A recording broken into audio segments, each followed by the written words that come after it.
There's a 13th question from Digital SAT Test 3 Module 1, and number 13 is talking about an increase of 0.49% over the previous year. When it says, well, first of all, if it says increase, then you know it's not decrease.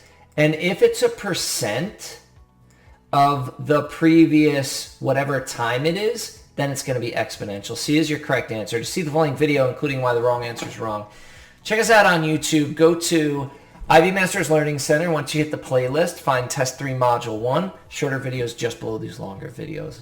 Longer videos just above these shorter videos. Have a great day.